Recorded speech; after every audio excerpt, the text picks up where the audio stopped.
로마서 8장 14절부터 17절입니다. 함께 읽겠습니다. 무릇 하나님의 영으로 인도함을 받는 그들은 곧 하나님의 아들이라.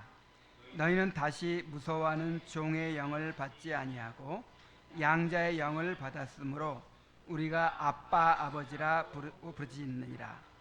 성령이 친히 우리의 영과 더불어 우리가 하나님의 자녀인 것을 증언하시나니 자녀이면 또한 상속자 곧 하나님의 상속자요 그리스도와 함께한 상속자니 우리가 그와 함께 영광을 받기 위하여 고난도 함께 받아야 할 것이니라. 아멘. 제임스 부캐넌이 쓴 성령의 사역 회심과 부흥에서 성령께서 이루시는 성화의 사역을 네 가지로 구분해서 설명을 했죠. 바로 거룩의 영, 양자의 영, 기도의 영, 위로의 영으로서의 사역입니다.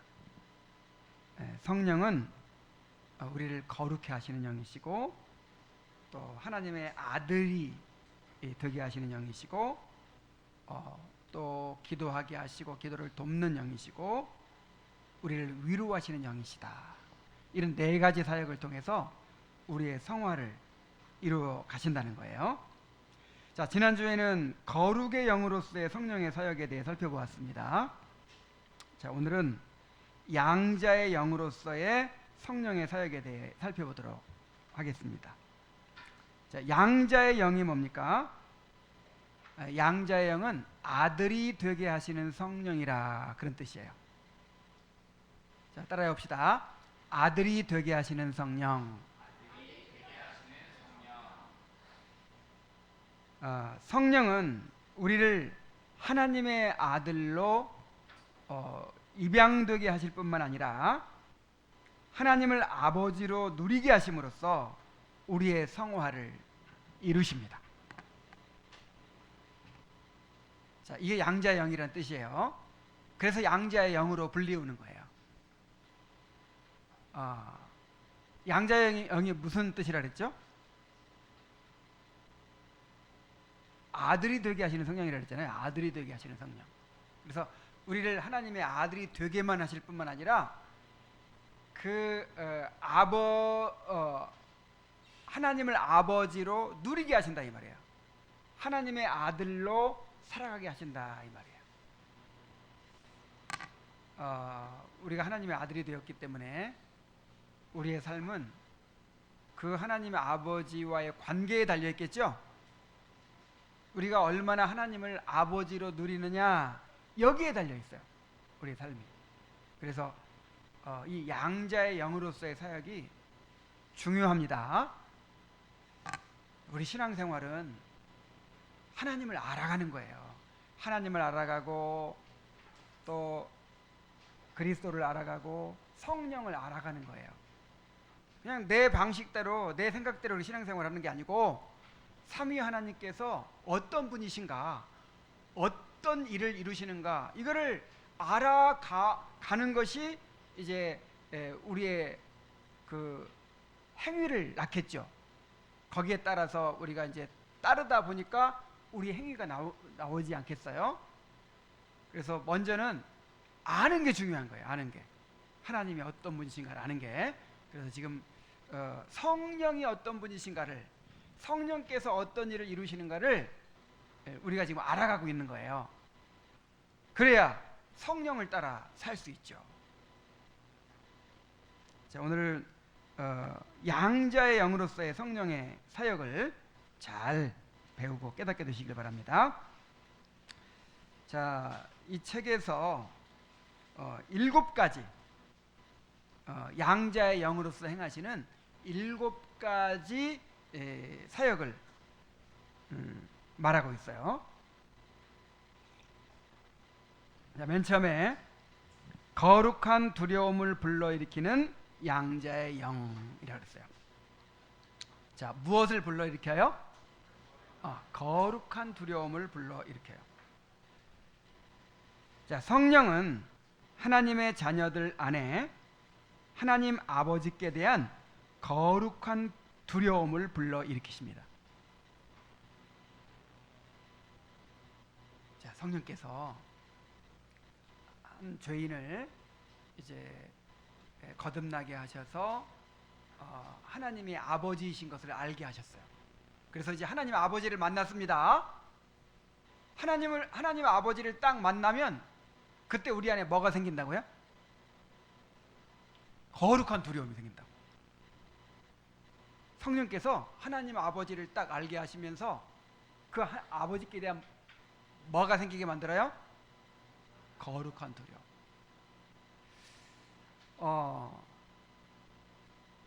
자, 아빠 아버지라 부르짖게 하셨느니라 그랬으니까 이제는 하나님 두려워하지 않고 그냥 하나님을 아빠라고 부르면서 목에 매달리고 그냥 어리광도 부리고 자, 그런 관계가 됐습니다.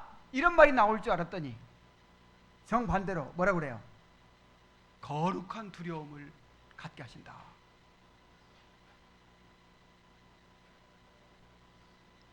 자, 그래서 진짜 하나님의 아들이 된 사람, 진짜 하나님이 자기 아버지가 된 사람은 뭐가 있어야 돼요? 거룩한 두려움이 있어야 돼요. 근데 요즘에는 반대로 생각하죠. 이제 구원받으면 이제 하나님 두려워할 필요 없고 그냥 이제 하나님이 나를 막 사랑하고 모든 죄 다 용서해주고 내가 원하는 거 다 이루어 주시니까 하나님 두려워할 필요 없어. 그래서 하나님 두려워하지 않고 하나님을 만만하게 생각하고 하나님을 편하게 생각하고 이게 복음을 깨닫는 거라고 생각하고 올바른 신앙이라고 생각하는 자, 이런 분위기가 있죠. 근데 그렇지 않아요. 자, 아빠 아버지라는 게 무슨 말일까요? 아빠 아버지. 그래서 이제 그 루터파 신학자인 요아킴 에레미야스라는 사람이 이 아빠 아버지라는 것을 어떻게 설명을 했냐면 아빠는 아람어로 아빠거든요. 아빠. 그다음에 이 뒤에는 이제 헬라어로 파테르라고 해요. 파테르 아버지라는 뜻. 그래서 아람어로 한번 아빠, 또 헬라어로 한번 아버지 이렇게 아버지라는 말을 2번 반복한 거예요. 자, 그래서 이 요아킴 에레미야스라는 사람이 이거를 설명하기를 아빠는 어린아기가 아빠를 부르듯이 우리 은서나 은하가 아빠를 부르는 것처럼 그렇게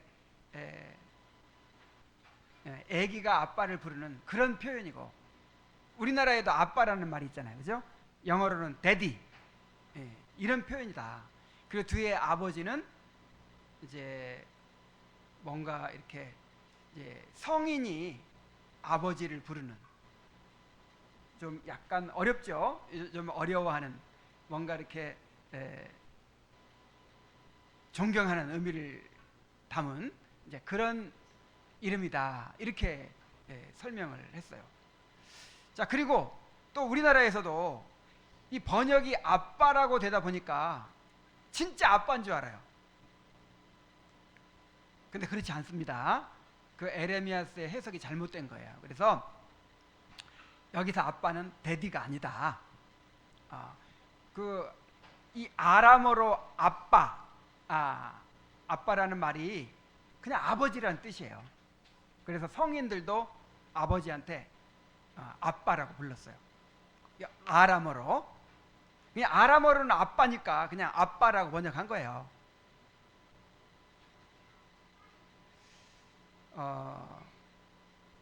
그래서 이제 그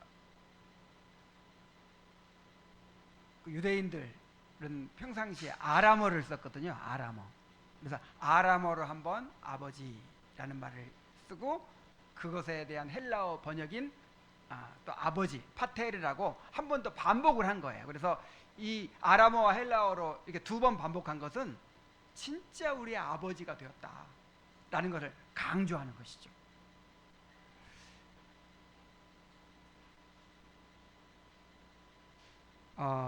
그래서 당시 하나님이 우리 아버지시다 할 때 그 아버지의 개념이 어떤 거냐면요, 요즘 아버지가 아니에요.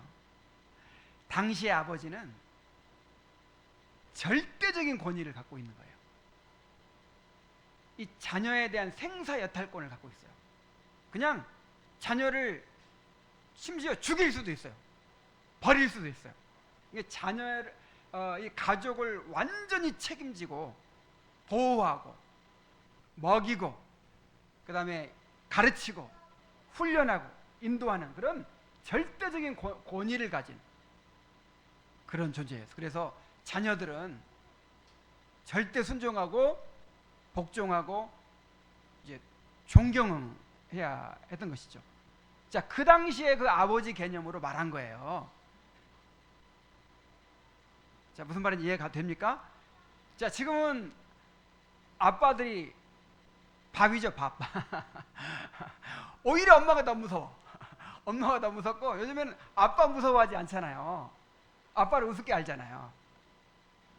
근데 그런 개념으로 아버지라고 한 것이 아니고, 그 옛날에 그 권위 있는 아버지, 정말 두려워해야 되고 존경해야 될 아버지, 절대 복종해야 될 아버지, 그런 아버지의 개념으로 말한 거라 이 말이에요.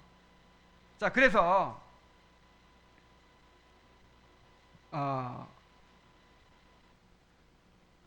하나님을 이제 아버지로 모신 사람에게는 어떤 마음이 일어난다고요? 거룩한 두려움이 일어난다. 거룩한 두려움.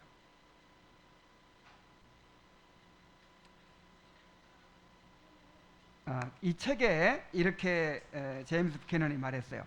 양자의 영은 하나님의 무한하시고 찬미할 만한 완전하심에 마땅한 경외심과 거룩한 두려움을 내포하는데, 그것은 죄의 자각이 가져오는 노예적인 두려움과 공포를 제거한다.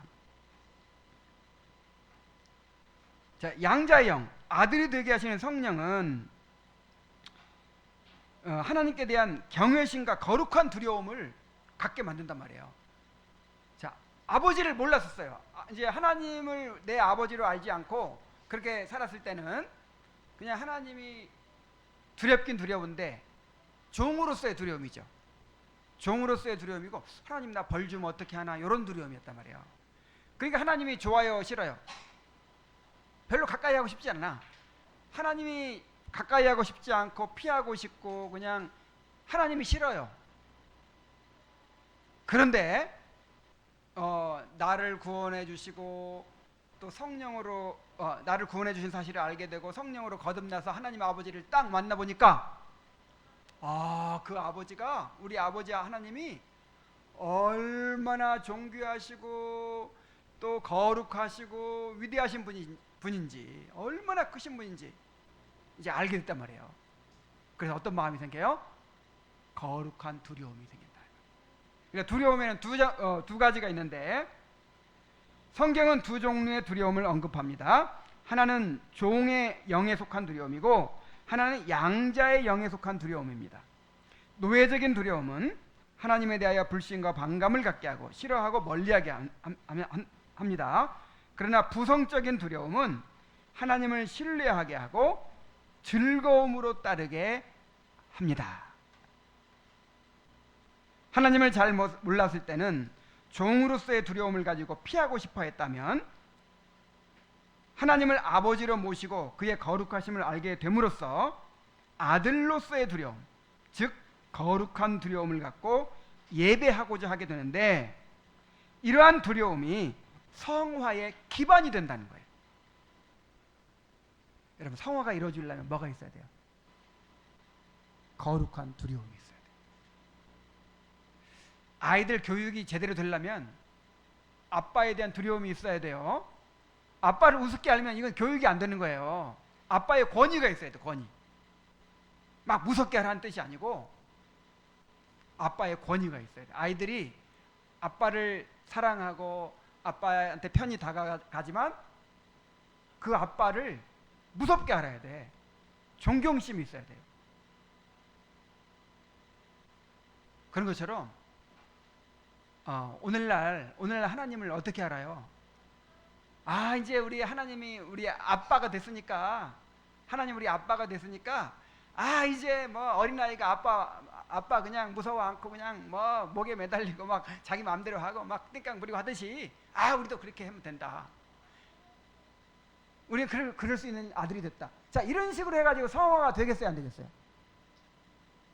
그래서 베드로전서 1장 17절 말씀 보면 외모로 보시지 않고 각 사람의 행위대로 심판하신 이를 너희가 누구라 부른즉 아버지라 부른즉 너희가 나그네로 있을 때를 뭘로 지내라? 두려움으로 지내라 그랬어요. 자, 이런 거룩한 두려움이 없는 사람은요 거듭난 사람이 아니에요. 이건 진정한 신앙이 아니에요. 아 마음대로 죄 지어도 괜찮아. 하나님이 나를 사랑하시니까. 자 이런 마음을 가지고 하나님 두려워할 줄 모르는 사람은요 이게 진짜 거듭난 사람이 아니에요.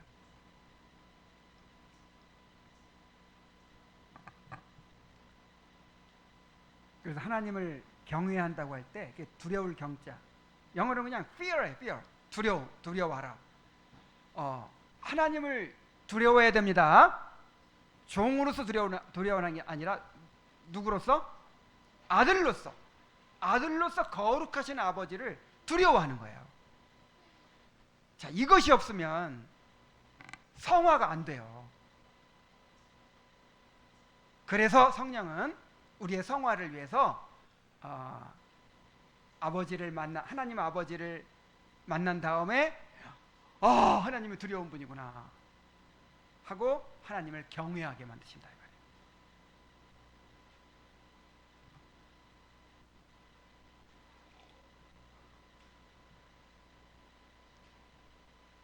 자, 그 다음에 두 번째로는 하나님의 사랑을 불러일으키는 양자의 영이라 그랬어요. 거룩한 두려움을 불러일으키기만 하는 것이 아니고 또 뭘 불러일으켜요? 하나님의 사랑을 불러일으킨다. 하나님 아버지의 사랑을 알게 하시고 또 하나님을 아버지로 사랑하게 하십니다.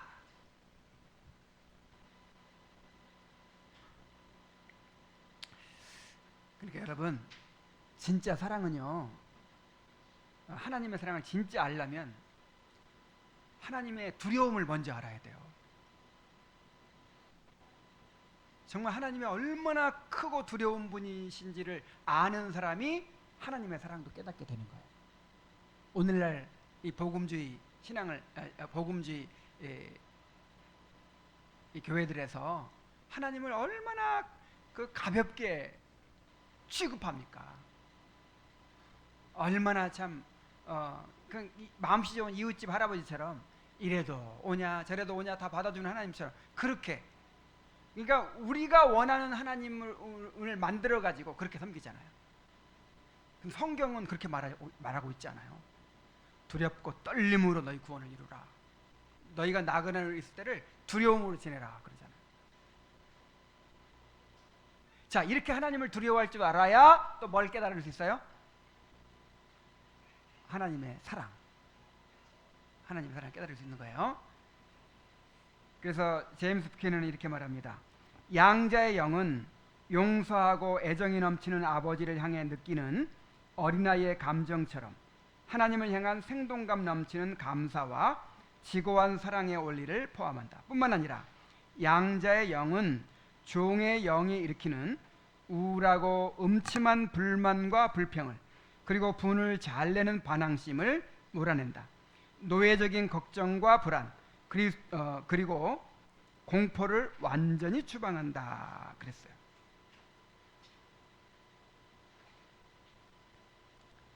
성령은 한편으로는 거룩한 두려움을 불러일으키면서 한편으로는 하나님께 대한 사랑을 또 불러일으켜요. 그래서 여러분 경건하다 할 때 이 두 가지가 포함된 거를 두 가지를 합쳐서 경건하다고 하는 거예요. 이 사람이 참 경건하다 할 때 하나님께 대한 두려움과 하나님께 대한 사랑이 함께 있을 때 이걸 뭐라고 그래요? 경건하다 그래요.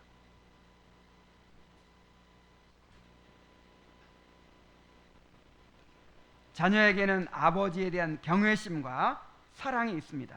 이것이 경건입니다. 여기서 그리스도인의 모든 덕목이 산출되는 거예요.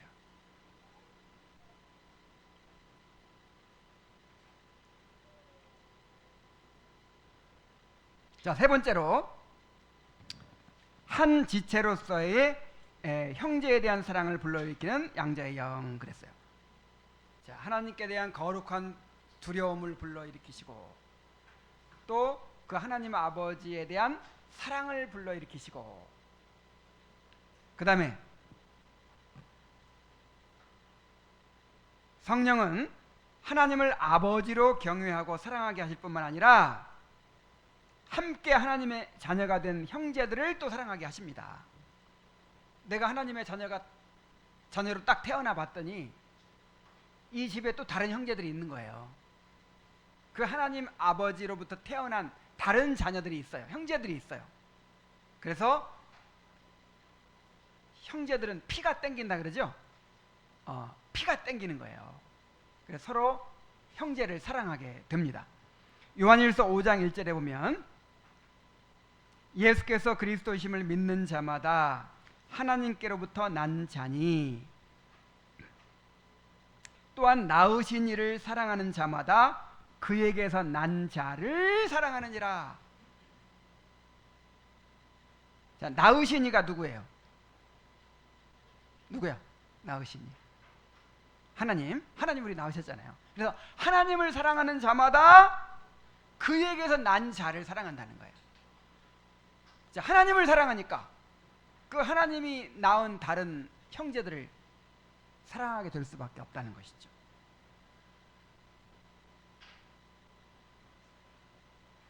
자, 이제 이번 주에 이 거듭남의 증거에 대해서 말씀을 전할 텐데 성경에서 가장 강력한 증거로 이야기하는 것 중에 하나가 뭐냐면 형제 사랑이에요. 형제 사랑. 이 형제들이 집에서는 늘 싸우죠. 늘 싸우는데 만약에 누가 다른 아이들한테 내 동생이 맞고 있다든지 막 그럼 어때요? 그냥 나도 모르게 막 분노가 막 일어나가지고 동생 편을 들어주는 거예요. 그런 걸 보면서 아, 형제구나 그렇게 알죠. 성경에 형제는 위급한 때를 위하여 낳느니라 그런 말씀 있죠. 그리고 평상시에는 별로 가까운지 몰라요. 그런데 어떤 어려움이 생겼다 하면 그냥 발벗고 나서서 서로 돕죠. 그런 것처럼 하나님께로부터 거듭난 성도들도 이렇게 이 형제로서의 사랑이 있어요. 물론 구원받은 하나님의 자녀들도 아직 죄성이 남아있기 때문에 서로 갈등과 다툼이 있을 수밖에 없습니다. 그러나 성령은 하나님께 대한 경외와 사랑으로 모든 갈등을 극복하게 하십니다. 그러니까 우리끼리만 있으면 한계가 있어요. 우리끼리만 만약에 있다고 하면 그 사랑이 끝까지 갈 수가 없어요. 서로의 약점과 이 사람하고는 이 사람하고 나하고는 도저히 안 맞아 이런 사람들이 많잖아요. 그래서 하나가 될 수 없어요. 그런데 우리만 있는 게 아니라 누가 계세요? 하나님이 계시잖아요. 우리가 하나님을 경외하고 하나님을 사랑하잖아요. 그 사랑 때문에 우리가 하나님을 경외하고 하나님을 사랑하기 때문에 우리가 형제들을 사랑하는 거잖아요. 그래서 어떤 어려움도 극복해냅니다. 어떤 관계의 어려움도 극복해내게 돼 있어요. 에베소서 4장 2절로 4절에 보면 모든 겸손과 온유로 하고 오래 참음으로 사랑 가운데서 서로 용납하고 평안에 매는 줄로 성령이 하나 되게 하신 것을 힘써 지키라. 몸이 하나요 성령도 한 분이시니 이와 같이 너희가 한 부르심의 소망 안에서 부르심을 받았느니라. 또 에베소 4장 32절부터 5장 1절까지 보면 서로 친절하게 하며 불쌍히 여기며 서로 용서하기를 하나님이 그리스도 안에서 너희를 용서하심과 같이 하라. 그러므로 사랑을 받는 자녀같이 너희는 하나님을 본받는 자가 되고 그랬어요.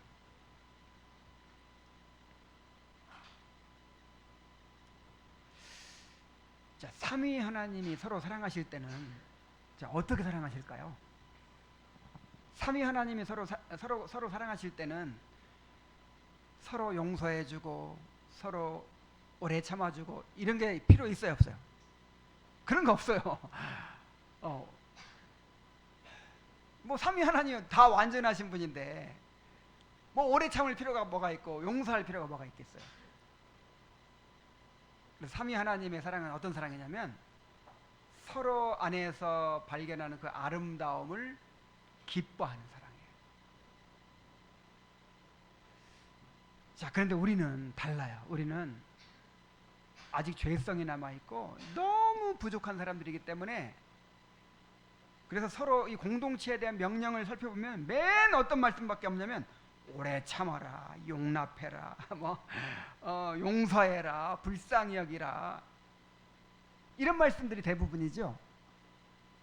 근데 어떻게 우리가 정말 내 마음에 안 드는 사람, 정말 나하고 안 맞는 사람들을 그렇게 끝까지 품을 수 있고 오래 참을 수 있고 또 견디어낼 수 있습니까? 하나님을 사랑하기 때문에, 하나님을 경외하기 때문에 가능한 거예요. 성령께서 그렇게 하나 되게 하시기 때문에 가능한 거예요. 만약에 내가 어떤 형제를 미워하고 받아들이지 않고 있어요. 아, 이 사람은 내가 받아들이지 않겠다. 난 내 형제로 인정하지 않겠다. 자, 그리고 나서 예외가 가능할까요?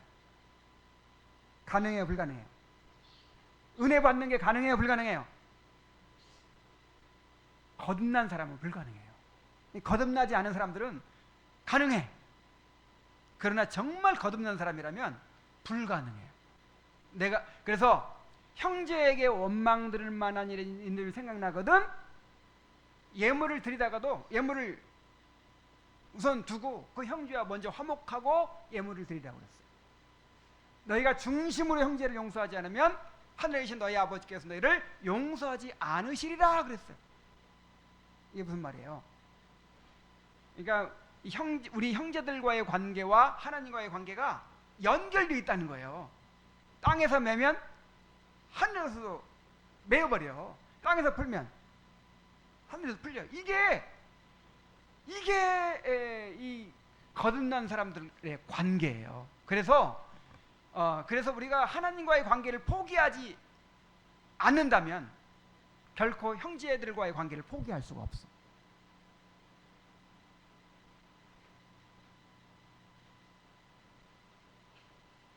그래서 사실 정말 너무나도 사소한 문제로 그렇게 이 관계를 끊어버리고 막 이런 거는요, 이거는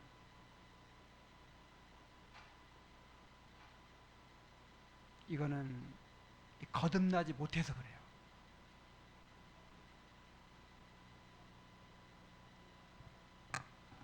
자, 성령은 한 지체로서의 형제에 대한 사랑을 불러 일으키십니다.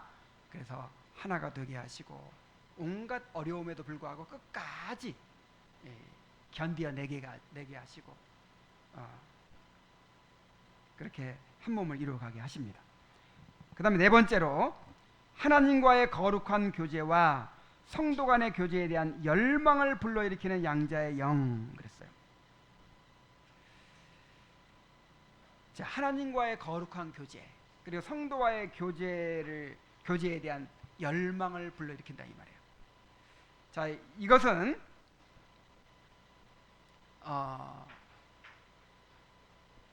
예배를 가리켜요. 예배.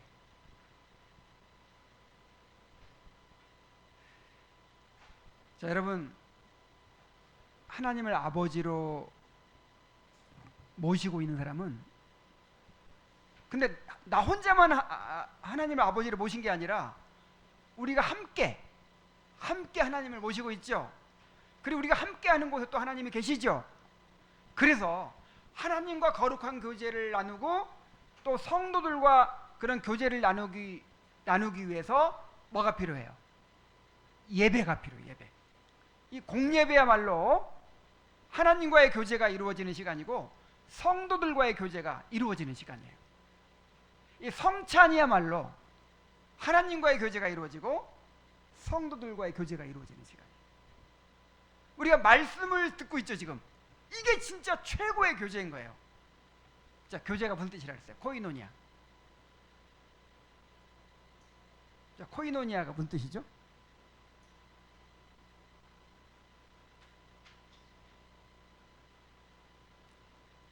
커피숍에 앉아가지고 서로 이렇게 이야기를 나누다, 그 뜻인가요? 코이노니아라는 것은 함께 나눈다, 함께 참여한다, 그런 뜻이라 그랬죠. 함께 참여하고 함께 나누는 게 코이노니아인데, 자, 지금 우리가 말씀을 함께 나누고 있잖아요. 이 말씀에 함께 참여하고 있잖아요. 말씀에. 자, 성찬의 떡에 함께 참여한다. 자, 이것처럼 엄청난 교제가 어디 있어요? 그렇죠? 그래서 이 공예배야말로 함께 말씀을 듣는 것이야말로, 또 함께 성찬을 나누는 것이야말로, 또 함께 기도하는 것이야말로 최고의 교제예요. 그리고 거기서 이제 또 이런 사적인 교제들이 비롯되는 것입니다.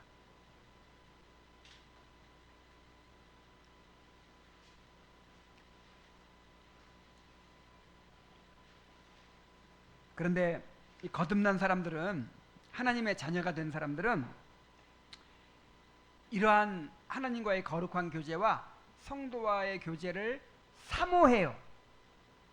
여러분에게 사모하는 마음이 있습니까? 예배를 사모해요. 말씀 듣는 걸 사모해요.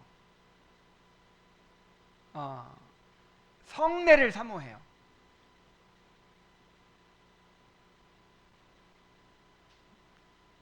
그래서 이런 하나님의 규례를 따르는 것을 무거운 짐으로 생각하지 않죠. 이것을 특권으로 생각하고 은혜의 수단으로 생각합니다. 이게 하나님의 자녀된 사람들의 특징이에요.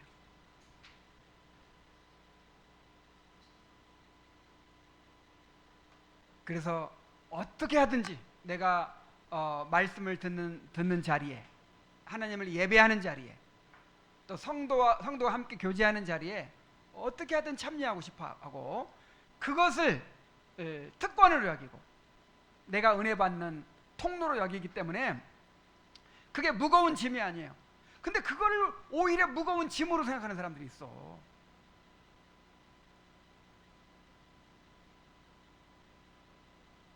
그러나 진짜 하나님의 자녀들은 특권으로 생각하는 것이죠. 그래서 성령께서는 이러한 거룩한 교제를 사모하게 하심으로써 은혜를 받게 하시고 우리의 성화를 이루어 가시는 것입니다.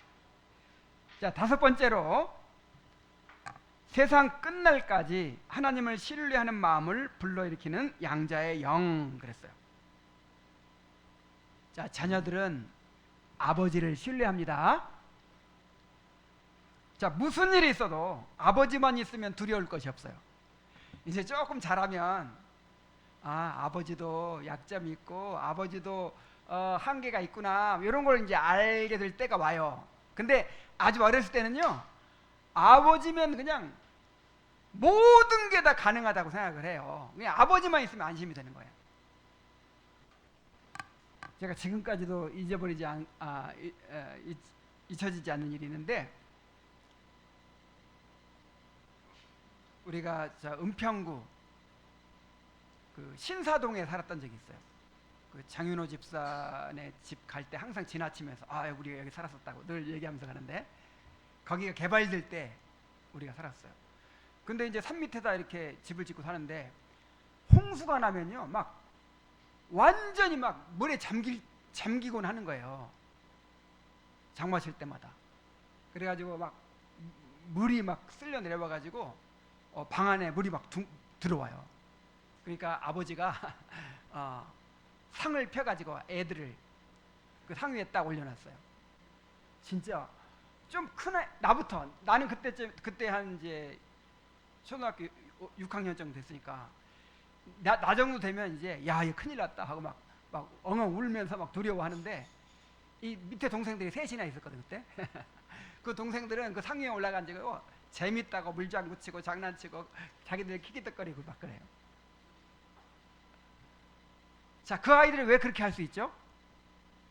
아빠가 있잖아.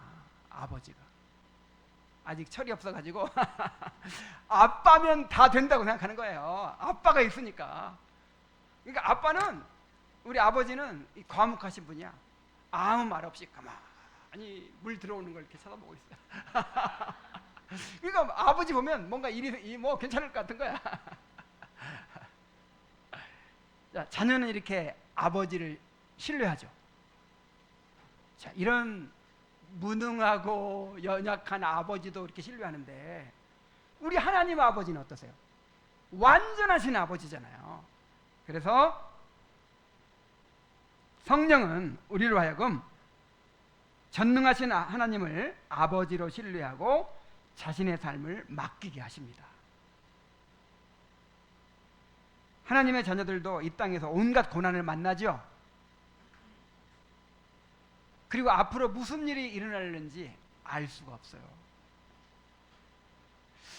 야, 정말 지금 엄청난 변화의 시대에 우리가 살고 있는데 뭐 AI가 어떻게 발전하고 뭐 앞으로 없어질 직업이 뭐고 뭐 지금 나라가 무슨 인구 절벽에다가 지방 소멸에다가 뭐 세계 뭐 경제 질서가 어떻고 막 엄청난 막 변화의 소용돌이 우리가 살고 있는데 불안하죠. 두렵죠. 그러나 우리에게 누가 있어요? 아버지가 계세요. 아버지가. 그래서 우리는 아버지를 신뢰하고 모든 것을 맡길 수 있습니다. 시편 55편 22절에 내 짐을 여호와께 맡기라. 그가 너를 붙드시고 의인의 요동함을 영원히 허락지 아니하시리로다 그랬어요. 히브리서 13장 5절 6절에 보면 돈을 사랑하지 말고 있는 바를 족한 줄로 알라. 그가 친히 말씀하시기를 내가 결코 너희를 버리지 아니하고 너희를 떠나지 아니하리라 하셨느니라. 그러므로 우리가 담대히 말하되 주는 나를 돕는 이시니 내가 무서워하지 아니하겠노라. 사람이 내게 어찌하리요 하노라.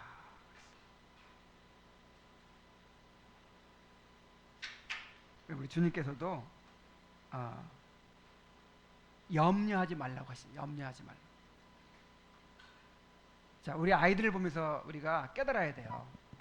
이 아이들이 나같이 부족한 아버지를 보고도 이렇게 아버지를 신뢰하고 사는데, 야, 내가 이 전능하신 아버지를 내가 신뢰하지 못한다면 얼마나 참 부끄러운 일인가, 이렇게 생각을 해야 됩니다.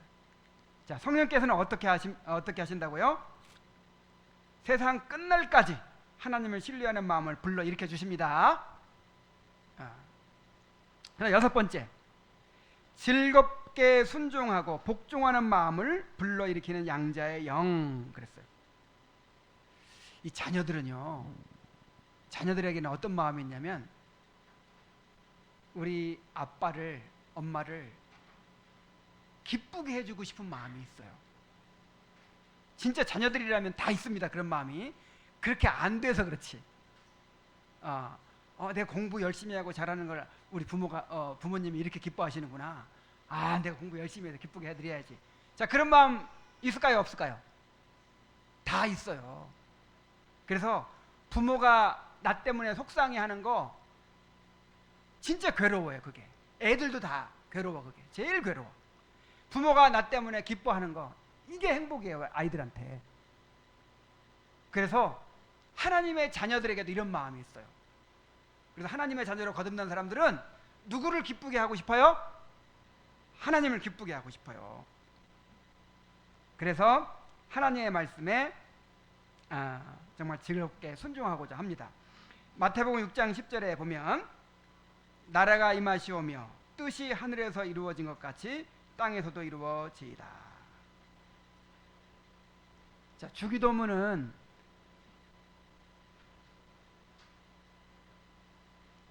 사도신경은 그리스도인이 믿어야 할 바를 요약해 준 것이고, 십계명은 그리스도인이 행해야 할 바를 요약해 준 것이라면, 주기도문은 뭐예요? 그리스도인의 사명 혹은 비전을 보여주는 거예요. 무엇을 위해 살 것인가? 내가 무엇을 위해 살 것인가를 보여주는 게 주기도문입니다. 근데 무엇을 위해 살라고 했어요? 살라고 하는 게 아니고 뭘 소원하라고 했어요? 아버지의 이름이 거룩히 여김을 받으시오며 나라가 임하시오며 뜻이 하늘에서 이룬 것 같이 땅에서 이루어지이다. 자, 이게 우리의 비전이에요. 이게 우리의 사명이에요. 이걸 위해 우리가 살아가는 거예요. 이게 이제 우리 거듭난 하나님의 자녀들의 소원이 되는 거예요. 소원.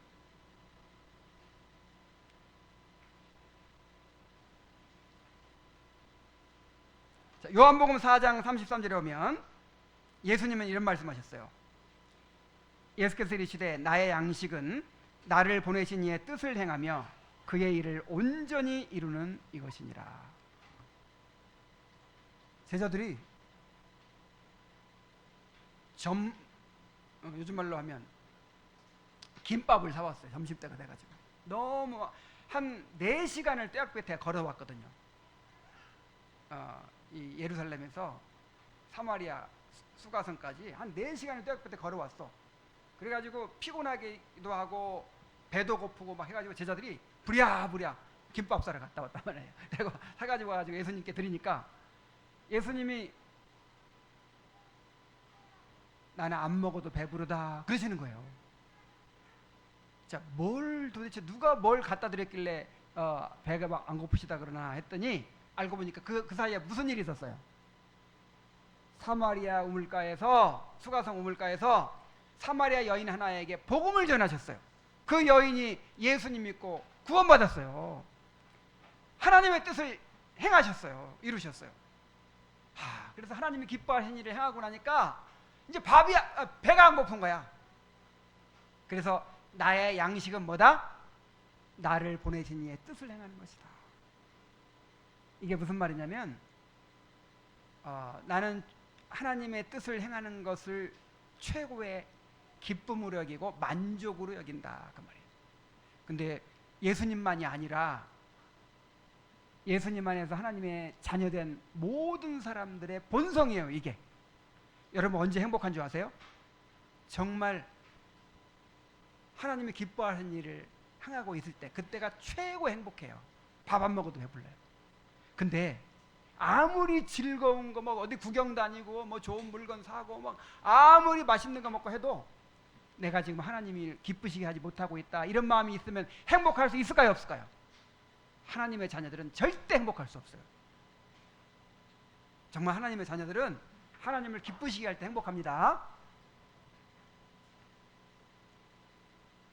그래서 이것이 하나님의 뜻이다 하고 깨달으면요, 이게 하나님의 뜻이다 하고 확신하면 어떤 난관이 있더라도 그 뜻에 순종하고자 합니다. 히브리서 12장 9절에 보면 또 우리 육신의 아버지가 우리를 징계하여도 공경하였거든 하물며 모든 영의 아버지께 더욱 복종하며 살려 하지 않겠느냐.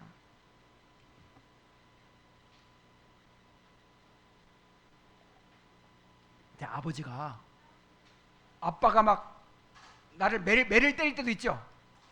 매를 때리면 막 집 나가버리나요? 그렇지 않죠. 나를 매를 때려도 때로는 내가 원하는 걸 주지 않아도 휴대폰을 뺏어버려도 다 나를 위한 거라고 생각하고 아버지한테 복종하죠. 어버이날 꽃 따라드리죠. 하나님께도 마찬가지라면 하나님이 우리가 원하는 거 다 이루어 주십니까? 정말 내가 원하는 거 안 들어주실 때가 많고 나한테 고난을 주실 때가 많고 그리고 또 하나님의 뜻을 행하려고 하니까 너무 어려움이 많아요. 그런데도 불구하고 우리는 하나님의 뜻을 알기만 하면 이게 하나님의 뜻이다라는 확신만 있으면 기어이 그 뜻을 행하고자 하는 마음을 갖게 되는 거예요. 이게 성령께서 주시는 마음이라 이 말이에요. 그래서 마태복음 26장 39절에 오면 예수님께서 뭐라고 기도하셨냐면 내 아버지여 만일 할 만하시거든 이 잔을 내게서 지나가게 하옵소서. 그러나 나의 원대로 마시옵고 아버지의 원대로 하옵소서. 이야, 정말 이거 보세요.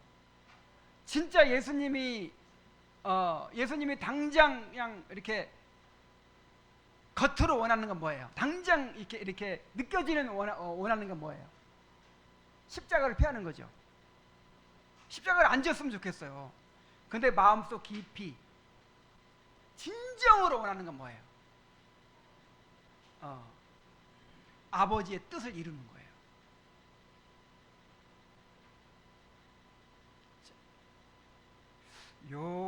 요걸 어떻게 이해하면 되냐면, 우리 학생들도 마찬가지예요. 지금 당장 인터넷 하고 싶고 막 놀고 싶은 게 이런 이 느끼는, 뭐라고 그럴까? 느끼는 소원이라고 할까? 당장 내가 느껴지는 소원이라면 진짜 공부 잘하고 싶고, 나도 정말 우리 부모님을 기쁘게 하는 자녀가 되고 싶고, 자, 이런 소원이 있을까요, 없을까요? 있어요. 저 마음속 깊은 곳에 진짜 소원이에요, 그게.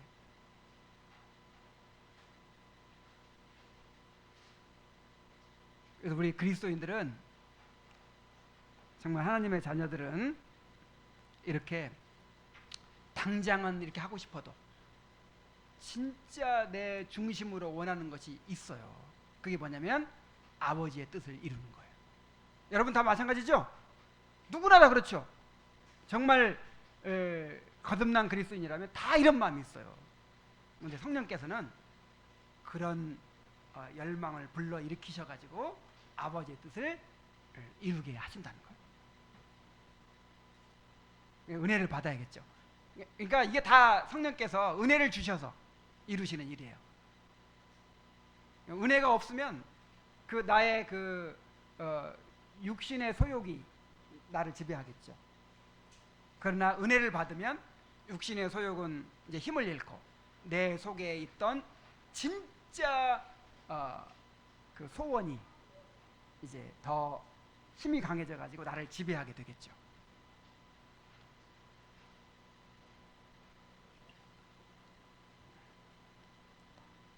자, 마지막 7번째로 평화로움과 소망을 불러일으키는 양자의 영 그랬어요. 성령은 우리가 어떠한 형편에 있든지 하나님 아버지의 품 안에서 평안과 소망을 누리게 하십니다. 자, 에레미야 29장 11절에 나 여호와가 말하노라 너희를 향한 나의 생각은 내가 아나니 재앙이 아니라 곧 평안이요 너희 장래에 소망을 주려 하는 생각이라. 아버지가, 어떤 아버지가 내가 내 자식들을 고생을 좀 시켜야겠다, 좀 불행하게 만들어야겠다, 자, 이런 아버지는 아무도 없어요. 정말 내 자식이라면 내 자녀가 행복하게 살기를 바라고, 그 행복하게 살기를 바라기 때문에 훈련하죠. 당장 육신의 욕구를 들어주질 않죠. 그런 것처럼 하나님도 우리를 향한 생각이 어떤 생각이에요? 재앙이 아니라 평안이고 장래에 소망을 주려고 하시는 거예요. 로마서 15장 13절에 소망의 하나님이 모든 기쁨과 평강을 믿음 안에서 너희에게 충만하게 하사 성령의 능력으로 소망이 넘치게 하시기를 원하노라. 우리가 은혜 받으면 이걸 이제 다 깨달아지고 우리 안에 하나님이 주시는 평강과 소망이 충만해지는 거예요. 성령께서 그렇게 이루십니다. 우리는 하나님의 영원한 구원 계획 가운데 있습니다. 하나님이 우리와 함께 하시며 그 계획을 이루어가고 계십니다. 하나님은 반드시 우리에게 주신 언약을 이루실 것입니다. 성령은 이와 같이 하나님께 대한 믿음으로 평안과 소망을 누리게 하십니다. 자, 성령은 무슨 영? 양자의 영이십니다. 우리를 하나님의 아들이 되게 하시고 하나님을 우리의 아버지로 누리게 하십니다. 우리의 삶은 우리가 얼마나 하나님을 아버지로 누리는가에 달려 있어요.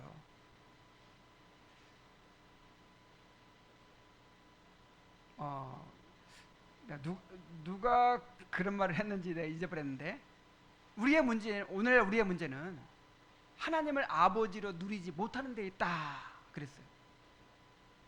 진짜 하나님 우리 아버지가 됐는데 그 하나님을 진짜 아버지로 못 누리고 사는 거야.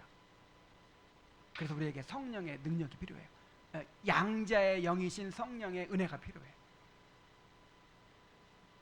양자의 영이신 성령께서 우리가 아버지이신 하나님을 더욱 경외하고 사랑하게 하시며 그의 자녀들을 사랑하고 함께 하나님을 예배하기를 힘쓰며 하나님을 더욱 신뢰하고 즐거이 순종하는 가운데서 평안과 소망을 누리게 해주시기를 구하시기 바랍니다. 기도하겠습니다. 자, 오늘